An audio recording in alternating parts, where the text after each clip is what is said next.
Do you have a moment in the prequel trilogy that you really enjoy? I think it's the part where like Jar Jar Binks drops the plasma grenade and wins. To put it diplomatically, the 3 films that make up the Star Wars prequel trilogy haven't exactly been warmly received over the years. A fact that makes it easy to forget that many people were banking on the prequel trilogy being a huge success and being so culturally significant that many pieces of merchandise related to it were worth a fortune decades later. Something that isn't exactly the case.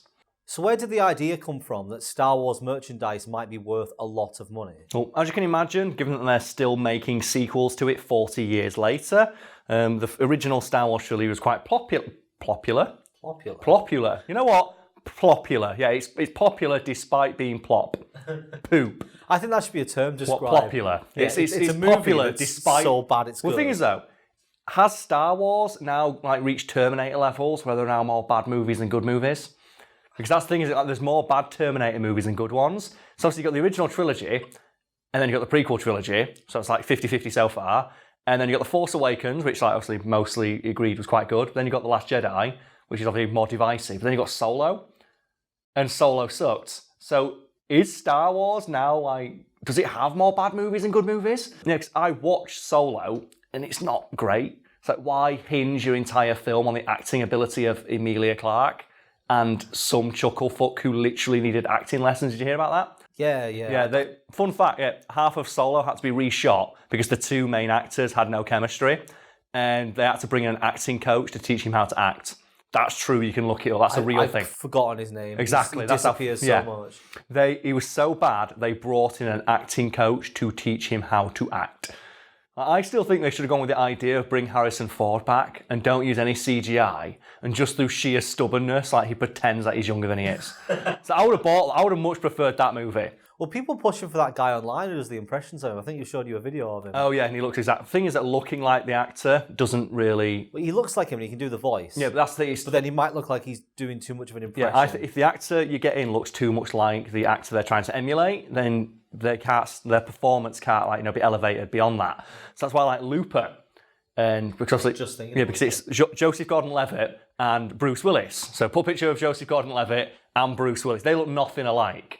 But you can believe they're the same character because the movie tells you they are. I think they also gave a prosthetic nose. Yeah, to I didn't like that. I don't think they should have done that. I think because the acting in that movie is so good, you can buy it because it suspends your disbelief. That's what a movie's supposed to do. You don't need to. That's why it annoys me that they got the actor who played fucking Han Solo and just dressed him like Han Solo. So you're telling me this guy's worn the same outfit his entire fucking life? No, have the confidence to let your movie stand on its own. Well, the worst thing about Solo is that they made so much of it like references or like cheeky little nudges. Do you not see how he got his name? Oh, for God's sake. Do you remember how he got his name? Do you remember how he got the fucking dice that hang in the cockpit? It's so stupid. How he got his jacket, how he got his gun. We don't need to know. The fact that the character has so much about his backstory is not explained is what makes him fucking cool. Han Solo is now so fucking lame as a result of these movies. So you want to call him Han So Lame? Yeah, Han so lame in these popular movies called Star Wars. So speaking of popular, before we disappear into this this pool, this cesspit, why did people think the merchandise for Star Wars would be worth so much money? Well, that's because obviously the original trilogy was it's an unprecedented success, to the point where the people making the movie, even George Lucas himself, I don't know how this is so popular. There's a famous story where he met with Steven Spielberg and they made a bet. Because they were both making sci-fi movies, and it was Steven Spielberg was making Close Encounters of the Fourth Kind at the time, and George Lucas obviously making Star Wars. And they made a bet that they would each get 5% of the total gross of the other's movie. Because even George Lucas thought that Star Wars, it might do okay, but this is Steven Spielberg, man, he's gonna wreck me at the box office. And apparently that singular payday was the biggest of Steven Spielberg's entire career. That singular bet he made was still making $1 million a year up until Disney bought the franchise. And that's how popular Star Wars was. How much did Lord George Lucas make from it? Well, he made a fortune. Do you know why? Why? Because at the time Star Wars was released, movie executives didn't think that anybody gave a shit about buying plastic crap with characters' faces on it. And there's a famous story that George Lucas said, I'll waive my director's fee for the entire movie if you grant me, in perpetuity, exclusive merchandising rights to all of Star Wars. And Fox executives almost broke the sound barrier, reaching for George Lucas's hand to take him up on that offer. And as a result, all of the money that the merchandise made went straight to George Lucas's pocket. Merchandising is what made George Lucas a billionaire, because think about how much crap you've seen over the years with the Star Wars logo on it. Every single thing you saw prior to Disney buying the entire fucking thing all put money in George Lucas's pocket. It's crazy. So in the earliest days, was he aware that the merchandise was going to be that popular? No, but he had an idea, because he saw, like, obviously Star Wars has a lot of distinct looking characters, and he thought these would make cool toys. But at the time, like in the 1970s, like, movies are one and done. The prevailing thought process at the time was that movies were one and done, that people didn't want to go back and enjoy movies again. Like, remember, VHS was an emerging technology at the time. People didn't know that audiences enjoyed things and would watch them multiple times and wanted to continue exploring the universe. George Lucas, on the other hand, thought, hang on, maybe I'm onto something here. There's always stories about old Star Wars figures being worth thousands. Yes. I always assumed the reason behind that was that nobody bought them at the time, and now that it's a big thing, that people obviously sell them off because they happen to have one lying around. No, well, you're half right, because the reason, like, obviously, the Star Wars figures from the original trilogy go for so much is because they were in demand. That's the thing. It's just that none of them were made because, like movie executives, like product manufacturers didn't think that movie tie-ins were, like, you know, a big earner. So when George Lucas got the exclusive merchandising rights to Star Wars, he asked a group of, like, all the toy companies, the big one, Hasbro, all that stuff, like, would you like to license Star Wars? And they all turned him down. The only company who said yes was something called Kenner Products, who said, yeah, sure, we'll do that. And they made, like, I think it was like colouring books and things like that. That was like colouring books, sketch pads, that sort of thing. No actual toys. So Kenner Products only originally made a bunch of colouring books? For Star Wars, yes. Like, the company itself did make toys, but they assumed, like, obviously movie executives at the time, but the demand around this thing for merchandise is going to be quite low. But we've got the license, so we'll make a few colouring books, like, you know, silly things like that. And then obviously when the movie came out, did gangbusters at the box office, the demand for merchandise was just, like, overwhelming. But there wasn't any. But at the same time, as I mentioned, Kenner Products were the only company in the United States who actually had the license. And they realised, we've got a monopoly on this. The problem is, we haven't actually made any toys, and the Christmas rush is coming up. And do you know what they did, Brad? And this is fucking true. They sold cardboard that had on it, like, if you trade this in like January or some shit, when we, like, you know, have the toys available in your nearest toy store, you can trade it for like a Millennium Falcon, or you can trade it for a Luke Skywalker or a Darth Vader. Kids actually woke up that year's Christmas and got mad hype when they got that cardboard. And do you know why? Why? Because the cardboard sold out.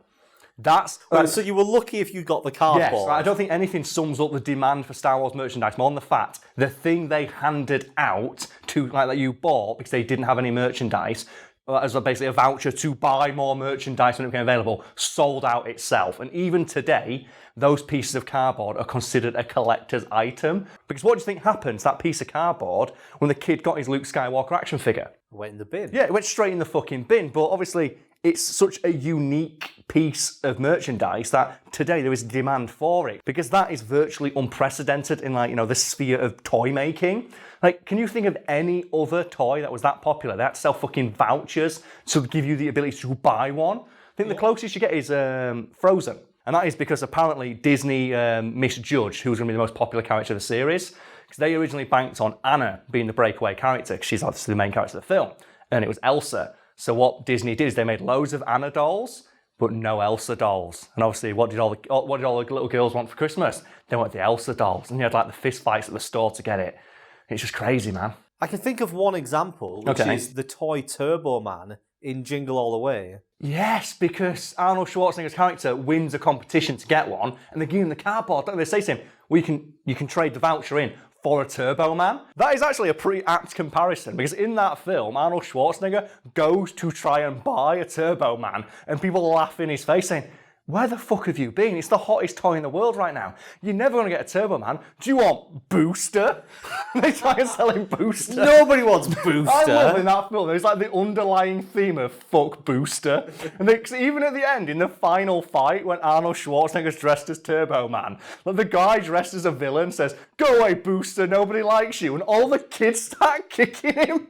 Right, what's the most direct comparison for that for Star Wars, though? It's got to be people going in and saying, I want Darth Vader, and getting C-3PO. Has to be. Yeah. You want the dark black villainous man. Yeah, with a cool like laser sword. And instead you get the solid gold dildo. Yeah, here you go. Have an effeminate English robot. It's like, because the thing is though, what's the kid gonna do playing with a C-3PO toy? It's like, that is like resigning yourself to just like second fucking fiddle. I can't think of anything that says a child has no self-esteem, like willingly accepting a C-3PO toy and role-playing as that character. That's like going to your friend's house and asking to play Tekken and asking for the Mad Catz like third-party controller and then playing as player 2. It's like, no, you want to be Darth Vader, man. Always be Darth Vader. He's the coolest fucking character in the series. I find it really funny when the merchandisers are so misguided about a film. Like Frozen is a good example. Yeah, where like Disney completely missed the mark on which character, like, little girls would like obviously empathise with and want to, like, buy dolls of, and they just ploughed all their money into Anna toys. And I'm thinking, like, I want every movie to do that from now. Do you know, every movie they try and make merchandise of it, I want the people making it to put all their money behind the wrong character. I want, like, the Jurassic Park movies, instead of making dinosaur toys, I want them to just make like Chris Pratt action figures. So how disappointed as a kid would you be if you, like, a Christmas Day, you're pulling off the wrapping paper and you see the logo, Jurassic World. And you're like, oh my God, is it the Indominus? Is it the T-Rex? Is it the Raptor? And you peel it down, it's Bryce Dallas Howard with removable heels. Yeah, have removable shoe. No, the shoes would be unremovable. That's what you buy. She'll have removable sleeves and not shoes. The shoes are super glued onto the doll at Bryce Dallas Howard's request. Like, think about like the Transformers movie and the line of toys they release alongside is just Shia LaBeouf. You can always get toys that you press the back and it makes a noise. Like with Shia LaBeouf, when he just screams Optimus, but they don't have an Optimus Prime toy for him to shout, so it's thematically appropriate. It's that little action figure of him stood next to a cardboard voucher for Optimus. That never comes out. You just press the button, it either screams incoherently or shouts for Optimus Prime. It's so good. Like, what other movies can we do this with? This is a great idea. Like, imagine if they did this with something like The Avengers. And do you know, like the dumb Hulk hands that you can always buy whenever like a Marvel movie comes out. It's like, here's Agent Coulson's clip-on tie. Here's like the squibs you can put on your chest to pretend to die like a bitch in the first movie. Do you remember when Captain Marvel came out and everyone was saying, they're bringing in Ronan the Accuser to give it some style? Imagine if all of the merchandise was Ronan. Just Ronan. And everyone was like, where the fuck is Captain Marvel? Just Ronan the Accuser. Here's your Malekith action figure. The poster is just them like there with their staff out. It's just that, like, you might go to the shop and you go, I want to buy, like, some Marvel toys for my kid for Christmas. And you go in, it's like, there's no Tony Stark, there's no Iron Man, there's no Hulk, there's no Black Widow. Who can we get? We can get Malekith or the Mandarin. It's like, what? What even is like, here's Ironmonger, here's Killian from the third one. I was going to say, not when you say Mandarin, not even the Ben Kingsley cool in costume. The actual Trevor Slattery right at the fucking end. Like, just Killian like on fire like that. Here's Kobe, here's Gallagher, man. The thing is, though, we're saying all this as a joke. I guarantee there's a Funko Pop of every single one of these characters. And I am just going to throw something out there, and that is that if Funko Pop would have been a thing like 10 years ago, George Lucas wouldn't have sold Star Wars. Because if he would have known that there's a company out there that would make a shitty, like, crappy plastic toy of fucking anything and then sell it for this ridiculous markup, he would have been like, I'm going to just keep making Star Wars movies forever because holy shit, is that a fucking racket. Do you know they're making one of like every single Pokemon? Really? And there are people out there who will buy all like 700. I've never seen, I don't know who like Funko Pop has working for them to get these branding deals, but they are a fucking god. It's insane they the have number everything. Of brands they've got. The fact they've got Marvel and DC, and they've got multiple versions of the same character. They have everything. They're all terrible. They all every look TV awful. show. They've got every game. They've got every franchise. But they look. I don't know how they make a profit on them. That's how they must be so cheap to make. That's why I assume they must be so cheap to make, because the fact that they just do fucking everything, there can't be that much of a demand for them. Like, you have supernatural ones in your house. Yeah, with the supernatural line but they're as not well. even for the main character. Have you got one that's not even a main character? No, they're all main characters, but one of them died like 20 seasons ago. Yeah, let's just buy a figure for a guy who's dead. I don't get it. Well, the thing with the supernatural ones is there's so many variants. Like, because you can get like we'll go with Dean. So everyone knows Dean Winchester. You get Dean. You get a Dean covered in blood. You get a Dean with red eyes. You get a shiny gold Dean. You get the fact that they make them all must mean they are making a profit on them. Because the company's not going to release them. They're not going to make a profit. What they do is they make them as a limited edition for a particular convention. Yeah. Oh man. Which is why they then become more valuable. Have you ever met someone like who's super into collecting Funko Pops? Not like way. Have you ever like? I'm going to guess there's people out there right now who just nod like me. Let's go in because they know they've met that when you go into their room, and like it looks like a fucking game. It looks like you're in a shop, and they're all in the boxes, and you're not allowed to touch them. It's like back in the day. Do you ever meet someone who wore the proper snapback hats with the sticker on? I still meet them now. Do you ever like see if you go near that sticker? Yeah. Do not take the sticker off while you're wearing it. I once saw someone at a house party have that sticker taken off because the guy, someone just picked it up and just took the sticker off thinking it was there, and the guy was fucking mental. Like hands were thrown over a sticker. Apparently it reduces the value because the sticker shows the brand. It's like, fuck off, it's a hat. The thing you stick on your sweaty melon every fucking day. It's been sat on your Swede every day in college for the past 6 months. No fuckers back. That's got no resale value. Which brings us to prequel trilogy merchandise. So we just went all over the place. Yes. Just clarify before we get on to prequel trilogy merchandise. Yes. How did the original merchandise get to the value it is today, and why did people think it would be worth so much, like altogether? Yeah, well, it's a combination of manufacturer apathy, as I mentioned, like only one company originally bought the licensing rights, and rabid demand, which means that almost every single Star Wars toy sold back then was immediately opened and then played with by an excitable child, which means that today there are very few surviving examples of original trilogy toys, and even fewer still that are in mint condition. That clearly wasn't the case for the prequel trilogy. No, because by that point George Lucas was keenly aware of the marketability of Star Wars and saw to it that Star Wars logos were slapped on fucking everything, and that millions of everything that he did do that to was made to satisfy demand. Because obviously he didn't want to have another situation where people were trying to buy Star Wars merchandise and couldn't, because obviously then he doesn't make any fucking money. And I'm guessing this went over the head of fans. Yes, and they did what fans tend to do when the release of a new movie, spurned by stories of original trilogy merchandise selling for a fortune, went out in droves and just bought mint condition copies of fucking everything related to the prequel trilogy, not realising that tactic doesn't work if everybody else has the exact same idea. It's a speculator's market, isn't it?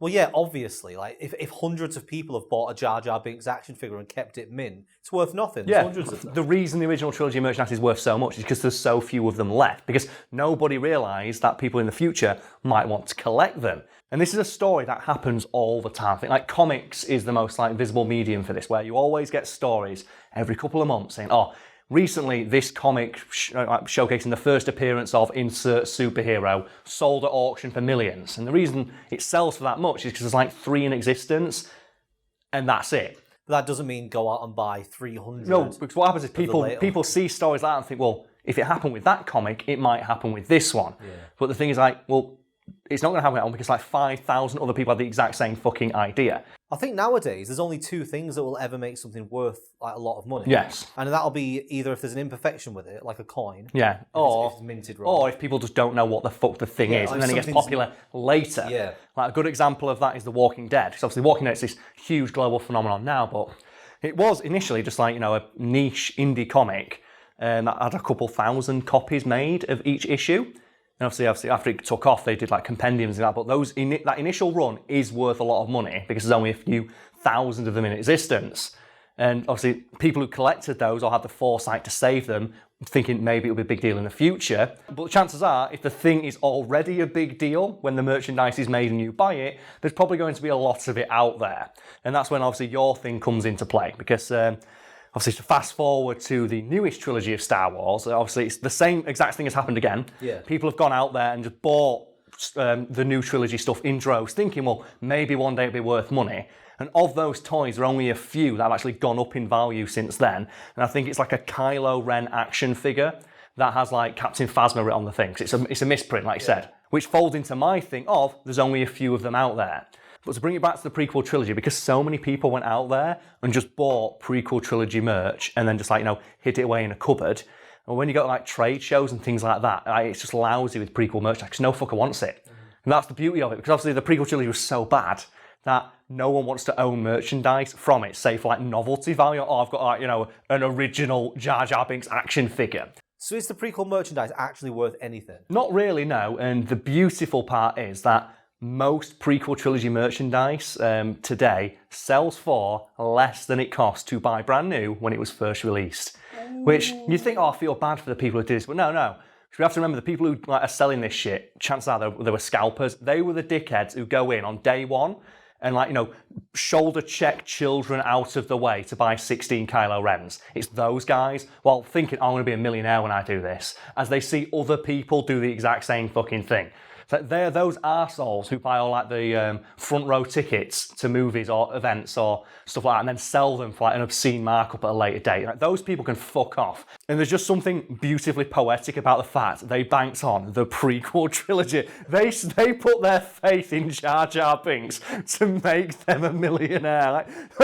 It just fits so well with the movie that like Jar Jar Binks lets everybody down on such a meta level. Even his merchandise doesn't do what it's supposed to do. And as I mentioned, history repeated itself with the new trilogy, and people were out there buying armfuls of Kylo Rens and Captain Phasmas and Snoke figurines, hoping to sell them at a profit at a later date. And I think this scenario is infinitely funnier if you picture it from the point of view of the person trying to do it and walk through the steps they took to get to the point where they have like 16 Kylo Rens sat in a cupboard in mint condition they don't touch. Like, they wait outside like Toys R Us on like a Black Friday event. They sit there with 500 other people. They sit there, wait, they run in, they see other people who look exactly like them, shoulder checking children out of the way, and they go and they grab like as many Kylo Rens as they fucking can, and they carry them to the till.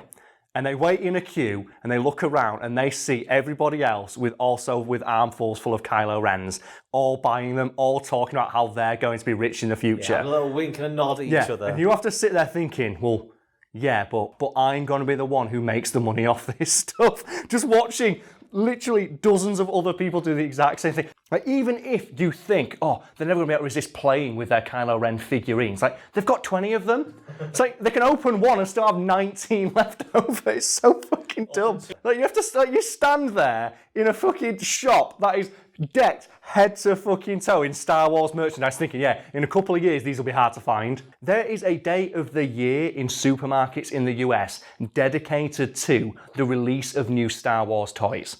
Like, they have this, and people go and this is when people go in and buy all the merchandise to hoard away. Like, you are there on a day dedicated to selling as much of this shit as possible, and you still think in a couple of years it's going to be hard to find. That's amazing. I want to grab these people back and say, mate, you are amazing. You are my favourite person right now. Never stop. It's like you stood there in a fucking store in Star Wars library going, yeah, no one knows about this shit. It's like you stood there buying stuff made by Disney. Yeah, it's similar to like Bitcoin when that thing took off. Like, obviously, the people who made the money off that are the people who got in on the ground floor before it was like, global news. Like, if you are seeing it talked about on the news, you are not going to make any fucking money off that shit, because by that point, it's too late. The people who got in for, they made their money, they got, like, well done them. At that point, though, like, you have no fucking chance, but people still do, because they must just assume, like, oh yeah, I've seen like 30 stories in the news this week about people sinking their entire life savings into Bitcoin and losing everything, but that won't happen to me. It's like, I wish I had that level of confidence. I really do. What we've basically just covered is the idea of people trying to get into something after the point when it would have been worth getting into. Way too fucking late. I think one of the best current examples is YouTube as a platform. A figure that always like makes me like feel really upset and like it's a bit sad is like whenever they ask kids, like, oh, what do you want to be when you grow up? Like the number one like response from a lot of kids these days is I want to be a YouTuber, I want to be an influencer, I want to like be a Twitch streamer. And a lot of like stuffy legacy media shits on things like, oh, it's 'cause kids stay narcissistic on the easy way out. But I see it as a natural evolution of just kids looking at what is the most visible profession where you make a lot of money for doing very little. And obviously today it's YouTube and Twitch and all that shit, because kids see, oh, stories like, oh, guy earns $1 million a month playing Fortnite. So, well, I play Fortnite. I could be that guy. And obviously that's what they want to do. And that makes sense. Like, why would you not want to do something for a job that you do now and just get paid lots of money for it? But 10, 15 years ago, when me and you were like in high school, like what was it everyone wanted to be? A reality TV star. Because what did they see in the news? They saw like people on Big Brother becoming multi-millionaire celebrities just for being dickheads or being themselves on TV. And then go back further still, everyone, like when we were kids, like 5, 6 years old, what do you want to be? You want to be a footballer? Yeah. Because what stories do you hear in the news? Oh, guy playing football gets paid 100 grand a week. And you think, well, I play football now, I want to grow up and do that, I want to earn lots of money for doing the thing I enjoy. So I see YouTube as like an extension of that idea, but it's even easier. Because obviously, when I was a kid, I did want to be a famous footballer when I grew up and get paid 100 grand a week. But that, like, idea was soon, just demolished when I got nutmegged for the 50th time in goal. And so I realised, oh no, I haven't got the skill to make as a footballer. But I think today, it's so easy to get onto YouTube as a platform. Like we have a camera and a microphone. Like people have that in a device they carry in their pocket. Like anyone can do it. We get asked a lot from people saying, how do you get into it? Like what can I do to get into it and would you recommend it? And every single time it's like, well, I mean, you can make videos, but never expect a result. Yeah, I've been working online for 10 years at this point. And the only reason I had any confidence, really, that this channel might be a success is because I had a lot of contacts built up over 10 years of grafting my fucking arse off that I could cash in to try and get as, a boost initially. So that's why I had a shout out from Simon Whistler for his various channels. So I've worked with him for years. That only got us 1,000 subs. But that's the thing, I say only now because obviously it seems like so, but back then that was a massive amount. But you can know from the early days of the channel that I was confident we'd have some success because I'd already built up those connections. And at the same time, though, it took a video going viral randomly for us to, gain the audience we have now. And you can't plan on that. So which is why I don't plan on YouTube. I mean, the only way you can guarantee being good at YouTube now is to already have contacts or success. Like Will Smith gets on and immediately gets millions. Because he's already famous. Yeah, like when, I think it was Logan Paul came over, he brought his entire fan base with him. Yeah, from Vine. Otherwise, get lucky. It's completely luck. Yeah, it's luck-based. And you can tilt luck in your favour by working hard. Which means obviously when we slightly increase the probability. Well, it's because obviously when our first video went viral, we had 100 videos in our back catalogue with the exact same thing. Yeah. So it's nice and easy for anyone who watched one of those videos to go watch every style. We'd been improving the quality gradually. But if you're if you make a random video that goes viral and the rest of your content doesn't fit with that, or you just don't have a schedule, then it's really hard to grab that success and keep it. That's another point. Current YouTube requires multiple uploads per week of more than 10 minutes, which is why Let's Plays are so popular. Because you can sit and play a game for an hour, cut it up into 6, 10 Speaking of which, look forward to mine and Brad's own Let's Play channels coming up. I mean, it seems we are doing that, aren't we? We are, yeah. Okay, yeah, sure. Yeah. I was just double checking because I mentioned it and you just went, I thought we talked about doing that on our own channel each. Yeah. Well, I mean, the idea is we're going to play through various games and share games that we enjoy with the other person. Yeah, you play through on your channel and I play through on my channel. Yeah.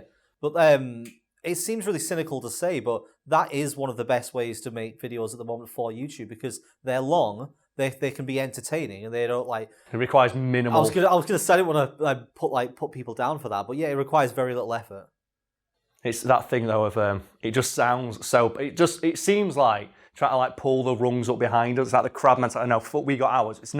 We would not recommend it because it is in no way. So you can work for a year at this and have no success. You know people who've been doing this for years and have never achieved anything. They don't even make money from their channel. I've got a friend who's been doing it for 7 years and only recently has he, I think, gone over 10,000. And we know people who stream on Twitch and they don't make any money from it. And we're not putting people down for not making money. Because obviously, if you do it and you enjoy it, that's fine. But we know people who they are dead set on the fact this is what's going to make them. This is what their jobs. They're going to find success and riches on this platform.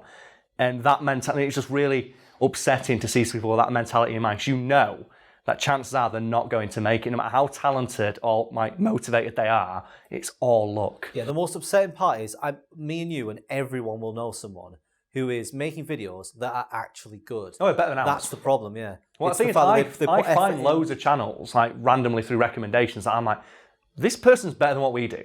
So we should give a shout out to a few of them now. Because I think that's a good thing we can do. If you want to. We do a few shout-outs now where we can. Well, one I found recently is this guy called Spooky Rice. Because I like watching breakdowns of horror films and things like that to know if they're any good to watch them. Because I like horror films, I like scary films, that sort of thing. So I think they're a good thing to watch with friends. And like, in my recommendation, this guy called Spooky Rice. I go, it's like breakdown of like Cannibal Holocaust. I'm like, well, I've seen this movie before, but it's like 25 minutes long. So let's click it and see what it is. And it's just this really charismatic dude who's like, oh, I talk about all like, you know, the weird shit and the bad shit in the movie, so you don't have to. And like his mascot for the channel is like Gohan from Dragon Ball Z. And like just something about his personality just really clicked with mine, because as a person who's just found his channel, I get to go back through his archives and see his channel grow in reverse. Because there's a joke in one of his videos that absolutely fucking slayed me, because he starts talking to people who are watching the video on the day it uploads about what he's planning in the following week, and then out of nowhere he just goes, but to you people watching in the future, like this purple-haired god, and it just cuts to Trunks. And I saw that joke and just immediately clicked subscribe. You know what? I want to see more of this guy's content. It's really funny. Is there anyone that like recently you've stumbled upon? I've mentioned a few times on stream about Simon Dan. I don't know who that is. He's the guy who does the flat Earth debunking. Oh, okay. Yeah. I've been watching a lot of them. He's actually recently hit success. He hit that point we did where one of his videos went off. Oh, okay. I think he's approaching like 150,000 now, so he's obviously a growing YouTuber now. Yeah. But I enjoy watching his content because obviously you know about how much I hate this whole flat Earth thing. You hate flat Earth, I don't hate you? it so much. And he looks at videos from people who, like some of the people he looks at have got like 100 subscribers, but it's because they've made a flat Earth video. And you can tell that because he's now known for that, he does other things as well. Like he does other conspiracies and he does scientific stuff. But because he's known for that, he has to churn out one of them a week. And you can tell that there's got to be a very high bottom pit. Ironically, he will eventually reach the edge of what he can do with that content and will have to fall off it. But at the same time, you enjoy him just like following on that journey. Yeah. The journey to the edge of the world. Like, another one for me, like to kick it to music. So I like, if people follow the channel, I like covers. I like instrumental music, because that's what I do when I work, because I find it relaxing. It's just a good thing to have in the background to have noise. And I like my video game covers. I like it when someone takes a song from a video game and just dunks it in fucking Mercury and goes, now it's metal as fuck. And there's I think he's a young lad, it's called Mono in 6 or something like that. There'll be a link to the channel below. And he's just this guy who just plays guitar. And he's got like 1,000 subs or something like that. But he just shreds the fuck out of him. Like, he is so talented. And he's not getting the fucking props he deserves. So I always told myself, if I had the opportunity, I would give him a shout out. And if that guy ends up watching, we have a video in our archives that got demonetized because it contains like music. So if you want to earn some money, get in contact with me via whatever means we can. And if you want to do covers of all the songs, so we do the re-upload thing, don't we? Yeah. We re-upload it with the clips edited in some way. So if you want to earn some money, get in contact. You can like just cover all those riffs for us, and I'll pay you to be in the fucking video, because you're really talented and you don't get your dues.